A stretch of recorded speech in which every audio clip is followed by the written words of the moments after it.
మీరంతా బాగుండాలని మనస్ఫూర్తిగా దేవుడిని కోరుకుంటున్నాను. నా వీడియోస్ చూస్తూ ఛానల్ని సపోర్ట్ చేస్తున్న ప్రతి ఒక్కరికి పేరు పేరున కృతజ్ఞతలు అయితే చెప్పుకుంటున్నానండి. ఇంకా వీడియో కనుక మీకు నచ్చినట్లయితే వెళ్ళే ముందు ప్లీజ్ ఒక లైక్ ఇచ్చి వెళ్ళండి. ఈరోజు వీడియోలోకి వెళ్తే నేను ఉదయం దగ్గర నుంచి రాత్రి వరకు కూడా చేసుకునే పనులన్నీ కూడా వీడియోలో షేర్ చేశానండి. ఇంటి పనులు వంట పనులు ఎవరికి తెలియనివమ్మా, అందరూ చేసుకునే పనులే అని స్కిప్ చేసి వెళ్ళిపోమాకండి. ఎందుకంటే నేను పనులతో పాటు నాకు తెలిసిన అనుభవం మీద కొన్ని విషయాలంటూ నేర్చుకుంటాం కదండి. ఒక్కొక్కళ్ళు ఒక్కొక్క పరిస్థితిలో ఉంటాము. ఒక్కో ఇంటి కట్టుబాట్లు ఒక్కో విధంగా ఉంటాయి. అలాగే ఆడవాళ్ళం అందరం చేసుకునే పనులే. అందరి మనస్తత్వాలు ఒకే విధంగా ఉండవు. అందరి ఆలోచనలు కూడా ఒకే విధంగా ఉండవు. అందరి ఇళ్ళు కూడా ఒకే విధంగా ఉండవండి. అలాగే అందులో ఉండేవాళ్ళ మనసులు, మనస్తత్వాలు, ఇంకా పనులు, ఇంకా పిల్లల పెంపకాలు, ఇంకా ముఖ్యంగా ఇంటిని చూసి ఇల్లాలిని చూడాలి అని అంటారు కదండి. దాని మీద అయితే నాకు ఎందుకో ఈరోజు మీతో షేర్ చేసుకోవాలనిపించింది ఒక విషయాన్ని. ఇంకా నా వంట వార్పు సంగతి అయితే ఈరోజైతే నేను పిల్లలకి ఉప్మా అయితే చేశానండి. ప్రతిసారి కూడా బర్సీ రవ్వతోనే చేస్తున్నానని ఈసారి అయితే తెల్ల రవ్వ, అంటే కొంతమంది సుజీ రవ్వ అంటారు కదండి, దాంతో నేను ఉప్మా అయితే చేశాను. ఎందుకో దాంతో తినాలనిపించిందండి నాకు కూడా. వేడివేడిగా అలా జారుగా చేసుకుని తింటే చాలా బాగుంటుంది. అంత వేడివేడిగా తినాలంటే చాలా అదృష్టం ఉండాలండి. అన్ని పనులు చక్కబెట్టుకుని పిల్లల్ని బయటికి పంపించేంత వరకు కూడా ఏమి తినడానికి ఉండదు కదండి. తినడానికి ఉండదని కాదు, వాళ్ళు వెళ్ళిన తర్వాత తీరిగ్గా తిందామనేసి వాళ్ళని పంపించిన తర్వాత చూస్తే అన్నీ చల్లారిపోయే ఉంటాయండి. ఒక్కో రోజు ఇడ్లీ, ఒక్కో రోజు అట్లు, ఒక్కో రోజు ఉప్మా. పులిహోర అంటారా, నేను ఎప్పుడు చద్దన్నంతోనే చేస్తాను పులిహోర. ఇక అది వేడిగా ఉన్నా ఒకటే, చల్లగా ఉన్నా ఒకటే. వేడివేడిగా తింటే టేస్ట్ కాస్తంత బాగున్నట్టు ఉంటుంది కదండి. ఇంకా నా ఉప్మా సంగతి పక్కన పెడితే పిల్లలకేమో బాక్స్లోకి గుడ్డుతోటి ములక్కాడ కూర అయితే చేశాను. ఇంకా వాళ్ళకి అన్నీ చూసిన తర్వాత వాళ్ళని పంపించేసి మరి మాకు కూడా ఒక కూర వండుకుంటాను కదండి. ఈ రోజైతే సాంబార్ చేశాను. ఆనపకాయ ఉంది, దోసకాయ ఉంది, ఇంకా ములక్కాడ ఉంది.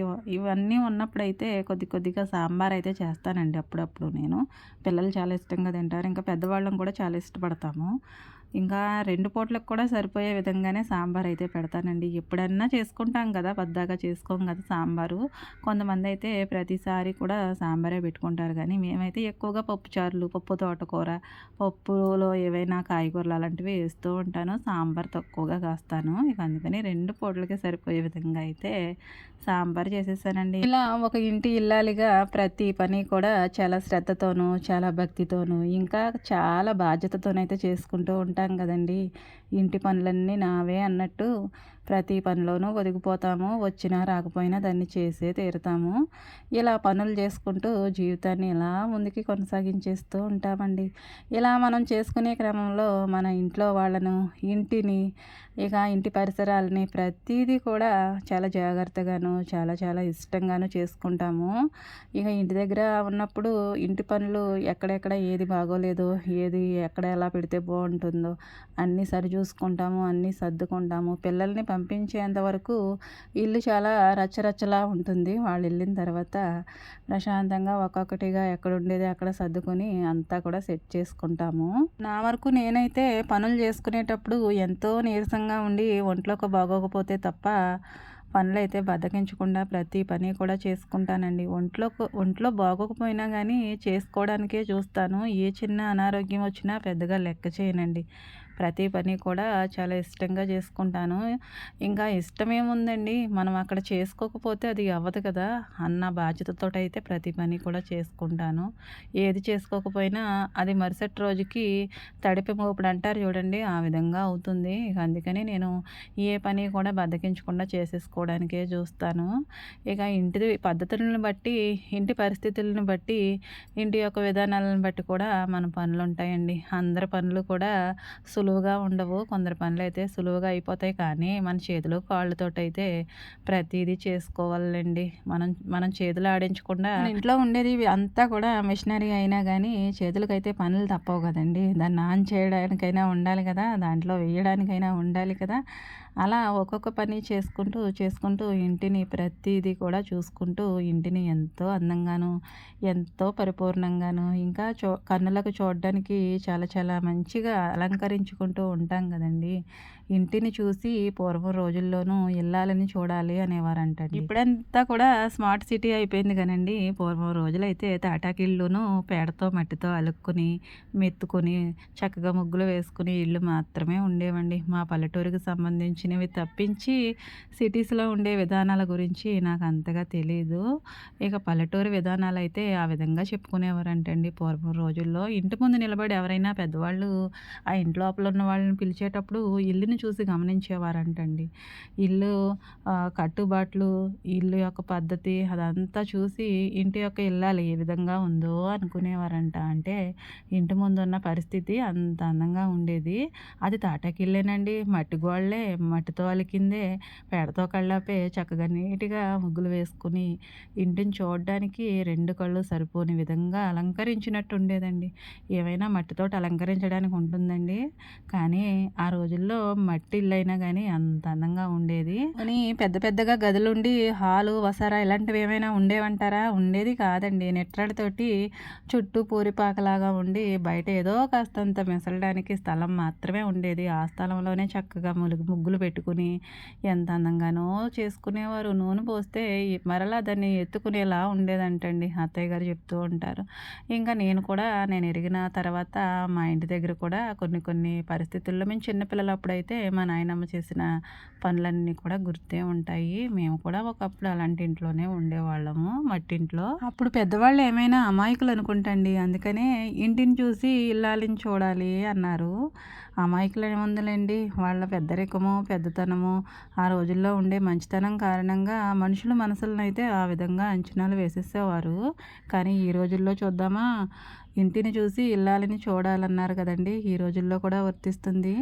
ఎందుకంటే ప్రతి ఇంటి ముందు నిలబడితే ఎలా ఉంటుందో తెలుసండి? తాజ్‌మహల్ ఎందుకు సరిపోతుందండి? ఆ విధంగా ఉంటుంది ప్రతి ఇల్లు కూడా. ఈ రోజుల్లో మన పరిస్థితులు ఎలా ఉన్నా సరే ఇల్లుని మాత్రం చక్కగా చక్కబెట్టుకోవాలి. దాంట్లోకి ఉండవలసినవన్నీ ఉంచుకోవాలి. అందంగా అమర్చుకోవాలి అన్న కోరిక ప్రతి ఒక్కరిలో ఉంటుంది. నాకు కూడా ఉంటుందండి. కానీ నేను వెయిట్ చేస్తున్నాను. ఎందుకంటే దేవుడిస్తాడు అన్న చిన్న ఆశ. దేవుడు ఎందుకు ఇస్తాడు నాగమణి? మనం కట్టుకుంటే అవుతుంది కదా అని అంటారు. కానీ మనం కట్టుకోవచ్చండి. మన దగ్గర డబ్బులుంటాయి, అన్నీ ఉంటాయి. కానీ టైం అనేది దేవుడు ఇస్తేనే కదా వస్తుంది. మనం కట్టుకోగలము. ఎప్పటినుంచో పోస్ట్‌పోన్ అవుతూ ఉందండి మా ఇల్లు. కట్టుకుందాం, కట్టుకుందాం అనుకుంటాం. కానీ దేవుడి నిర్ణయం లేకుండా మనకి ఏది జరగదని నేను నమ్ముతానండి. ఇక ఆయన ఎప్పుడిస్తాడో అప్పుడే ఇల్లు తీసుకుంటాను నేను. అంతవరకు ఇదే నా స్వర్గసీమ అనుకుని ఇలాగే బ్రతికేస్తాను. బయటకి చూడడానికి అంగులు, ఆర్భటాలు, వింతలు, విడ్డూరాలు అలాంటివి ఏమీ ఉండవండి. ఒక సాధారణ పల్లెటూరులో ఒక సాధారణ మామూలుగా ఉండే పెంకుటిల్లండి మాదైతే. నేను మా ఇంటికి కాపురానికి అడుగుపెట్టిన రోజుల్లో అయితే మాదే గొప్పగా అనిపించేదండి. చుట్టుపక్కల ఉన్న ఇల్లు అన్నిటికన్నా మాదే అందంగా కనిపించేది. నాదని కాదండి, ఎందుకంటే ఒక 15 ఏళ్ల కిందట అయితే అందరూ అయితే కొంతమంది తాటాకిళ్ళల్లోనూ, కొంతమంది రేకుల షెడ్డుల్లోనూ, ఇంకొంతమంది మాలానే పెంకుటిళ్ళల్లోనూ అలా జీవనం కొనసాగిస్తూ ఉండేవారు. కానీ ఇప్పుడు ఇవన్నీ కూడా బిల్డింగ్లు అయిపోయాయి. మాదొక్కటే మాత్రం ఆ విధంగానే ఉందండి. ఇంకా మా లోపల ఇద్దరివో ముగ్గురివో ఉన్నాయి మా ఇల్లు లాంటివి మినహా అందరివి కూడా డాబాలు, బిల్డింగ్లే.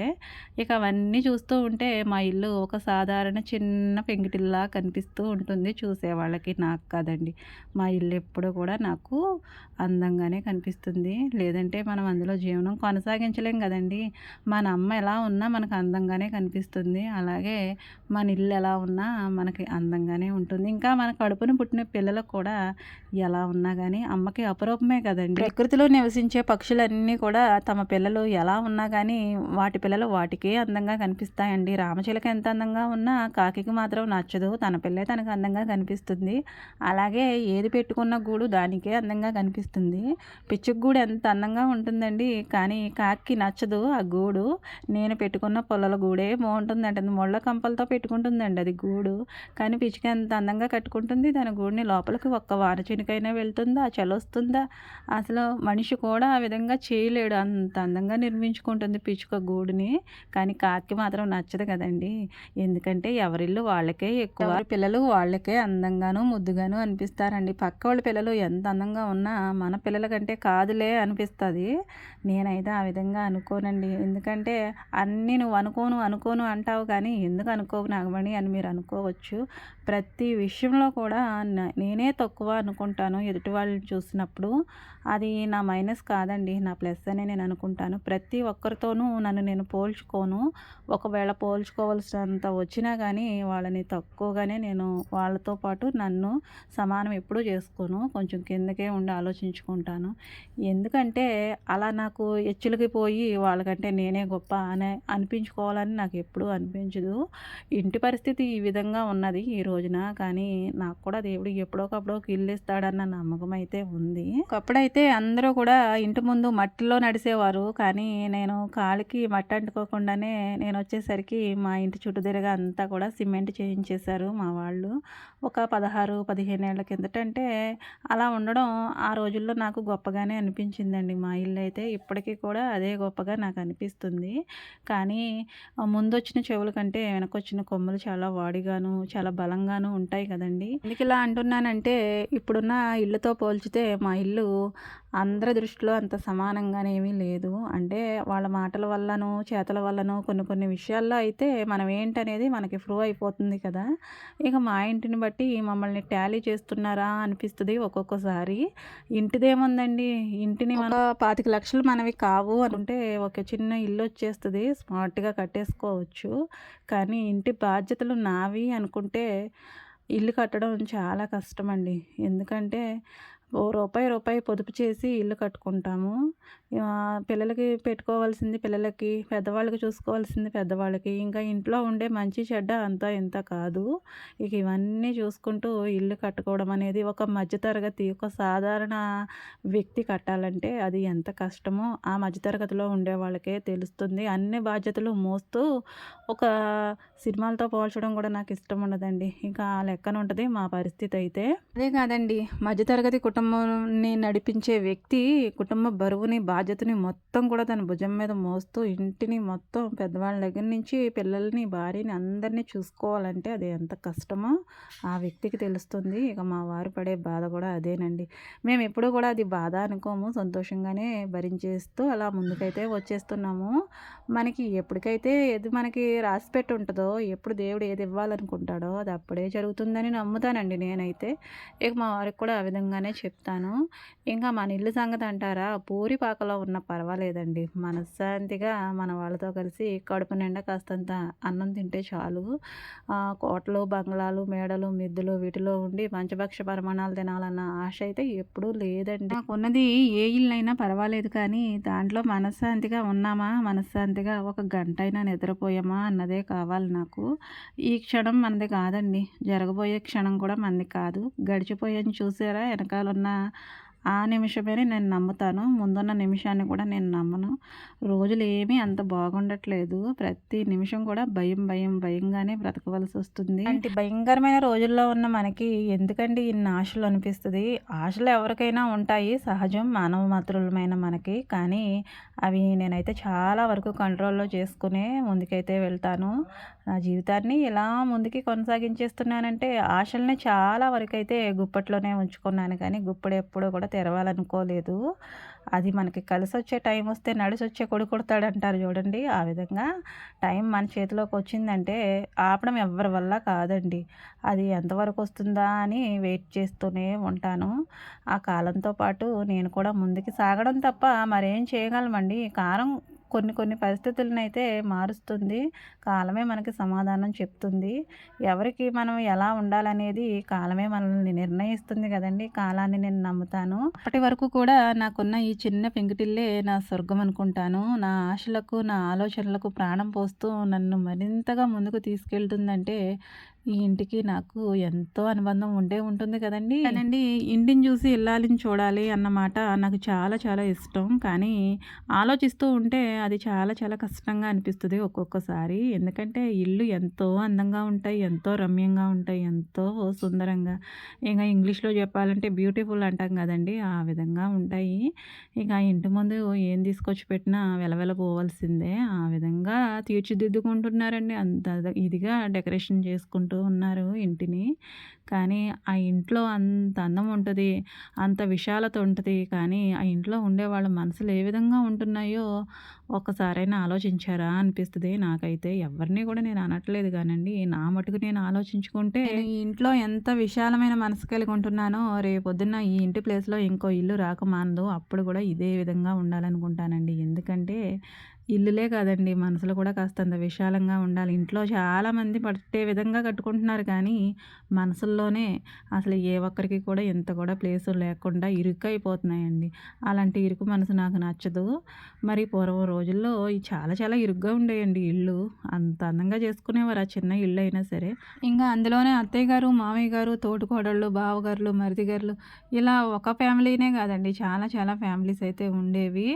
అలా ఒకవేళ ఒకే ఇల్లు సరిపోకపోతే చిన్న చిన్నగా చుట్టిల్లులాగా, పూరిపాకల్లాగా యేసుకొని ఒక స్థలంలోనే ప్రేమ కలిగి ఉండేవారు. అలాంటి ప్రేమలైతే ఈ రోజుల్లో కనిపించట్లేదండి. అంత ఇరుగింట్లోనే చుట్టాలొస్తే చక్కగా ఆడుతూ, పాడుతూ వాళ్ళకు వంటలు చేసి పెట్టుకుంటూ ఎంత ముద్దు ముచ్చట్లతోటి ఉండేవారో ఆ రోజులు తలుచుకుంటూ ఉంటే ఇప్పుడు ఇదంతా కూడా నాకొక మ్యాజిక్ లాగా అనిపిస్తది. ఆ రోజులు గుర్తు చేసుకుంటూ ఉంటే. అప్పుడున్న ప్రేమలు, అనురాగాలు ఇప్పుడు ఎక్కడున్నాయండి? ఇల్లు నీట్‌గా ఉంటే సరిపోతుందా? మనసులు కూడా కాస్తంత నీట్‌గా ఉంచుకోవాలి గదండీ! ఇళ్ళైతే చాలా విశాలంగానే ఉంటున్నాయి గానండి, అందులో మాత్రం ఇద్దరో, ముగ్గురో ఉంటున్నారు. ఉన్నామన్న పేరుకి. ఆ విధంగా ఉండడం నాకు అస్సలు నచ్చదండి. మా ఇల్లు చాలా ఇరుగ్గా ఉంటది. మాకైతే 2 గదులు. ఈ గదిలో పిల్లలు, మేము ఉంటాము. ఆ గదిలో అత్తయ్య గారు, మామయ్య గారు, ఆడపడుచులు ఎప్పుడైనా వచ్చినప్పుడు ఉంటారు. ఇక బయట మెసులుదామన్నా, లోపల మెసులుదామన్నా చాలా చాలా ఇరుగ్గా అనిపిస్తుంది. అంత ఇరుకులో కూడా మా ఇంట్లో హ్యాపీనెస్ అనేది అలానే ఉంటుందండి. మా మేనకోడళ్ళొస్తారు హాస్టల్ నుంచి. వాళ్ళ ఇల్లు కూడా మాకు కొంచెం దూరంలో 2 ఇళ్ళు అవతల ఉంటుంది. వాళ్ళ హాస్టల్ నుంచి వచ్చింది మొదలు వెళ్ళే వరకు కూడా అమ్మమ్మ వాళ్ళ ఇంటి దగ్గరే తప్పించి వాళ్ళ ఇంటి దగ్గర ఒక గంట కూడా ఉండరండి. ఇంకా అంతకు మించి ఏం కావాలండి? ఆ సంతోషాన్ని వాళ్ళు ఇష్టపడుతున్నారు. వాళ్ళ ఇంటి దగ్గర ఉంటే లోన్లీ ఫీలింగ్. ఎందుకంటే చిన్న ఫ్యామిలీ. మా ఇంటి దగ్గర అందరూ కలిసుంటారు. పిల్లలు ఎందుకమ్మా అమ్మమ్మ వాళ్ళ ఇంటి దగ్గరే ఉండాలనిపిస్తది మాకు అని వాళ్ళ అమ్మని అడుగుతారు. అప్పుడు నాకు చాలా సంతోషం అనిపిస్తుందండి. పొడవడమే తప్ప అది ఎప్పుడు గురుకుతుందో, ఎప్పుడు చీకటి పడుతుందో, ఎప్పుడు టైం అంతా మించిపోతుందనేది అస్సలు నాకు అంతు చిక్కదండి. ఇక సమ్మర్ హాలిడేస్ వస్తున్నాయంటే మాకు ఇంట్లో ఇక పిల్లలందరూ కూడా చేరిపోయి ఒక టైం తెలీదు, ఏమీ తెలీదు. వండుకున్నామా, తిన్నామా అన్నట్టే తప్పించి పిల్లలతో టైం అస్సలు తెలియకుండా అయిపోతుంది. కుటుంబం కొంచెం పెద్దగా ఉంటే ఆ ఇంట్లో సంతోషం వేరండి. కుటుంబం పెద్దగా ఉన్నంత మాత్రాన ఏమీ సంతోషం ఉండదండోయ్. అందరూ మనసులో కలిసి ఉంటేనే సంతోషం ఉంటుంది. ఇల్లు ఏ విధంగా ఉన్నా పర్వాలేదండి. అందులో ఉండే మనుషులు మాత్రం ఒకరి మనసు ఒకరు అర్థం చేసుకొని, ఒకరికి ఒకరు ప్రేమ కలిగి ఉంటే ఆ ఇల్లు స్వర్గమే కదండీ! మా ఇంట్లో ఆ సంతోషానికైతే కొదువు ఏమీ లేదు. అంతకు మించి నాకు ఇంకా ఆస్తిపాస్తులు ఏమీ అవసరం లేదనిపిస్తుందండి. బ్రతికినంత కాలం ఇలాగే బ్రతికేయాలనిపిస్తుందండి. ఇక అందులో ఒక ఇల్లు లేదు, ఒక అది లేదు, ఇది లేదు, వాషింగ్ మిషన్ లేదు. నాకు సరైన ఇంకా మిషనరీస్ చాలా ఉంటాయి కదండీ! పేర్లు కూడా రావట్లేదు. అవి లేదన్న బాధ ఇంత కూడా నాకు లేదండి. ఎందుకంటే ఆరోగ్యం ఉంది దేవుడిచ్చినంత వరకు. చేసుకునే శక్తి ఉంది. పనులన్నీ నాకొచ్చు. అన్నీ చేతులతో స్వయంగా చేసుకుంటాను. దేవుడిని ఒకటే కోరుకుంటానండి. కొంచెం ఆరోగ్యం ఇమ్మని, ఇంకొంచెం ఓపిక ఇమ్మని, కొంచెం నెమ్మది ఇమ్మని. నా నోరుందో చూసారు, దాన్నైతే ఏది మాట్లాడాలో అది మాత్రమే మాట్లాడేలాగా చేయమని దేవుడిని కోరుకుంటాను. అంతకు మించి అయితే ఎక్కువ మాటలు వద్దులేండి. మనకి తగినన్ని మాటలు సరిపోతాయి. ఇంకోటేంటంటే నా దగ్గర డబ్బున్నా లేకపోయినా ఒకే విధంగా ఉండాలని కోరుకుంటాను. డబ్బులున్నప్పుడైతే ఎవరి అవసరం మనకు ఉండదండి. లేనప్పుడు అందరి అవసరాలు అవసరం అవుతాయి మనకి. అలాంటి పరిస్థితి ఎప్పుడూ రాకూడదు. ఉన్నా లేకపోయినా ఒకే ఒకే విధంగా ఉండాలి. నా ప్రవర్తన ఉంది చూసారు, నా ప్రవర్తన వల్ల మా వాళ్ళెవ్వరిని ఇంకా నాకు బయట వాళ్ళనైనా సరే ఇబ్బంది పెట్టాలని అయితే ఎప్పుడూ కూడా అనిపించదు. నా ప్రవర్తన మంచిగా ఉండేటట్లు చేయమని కోరుకుంటాను.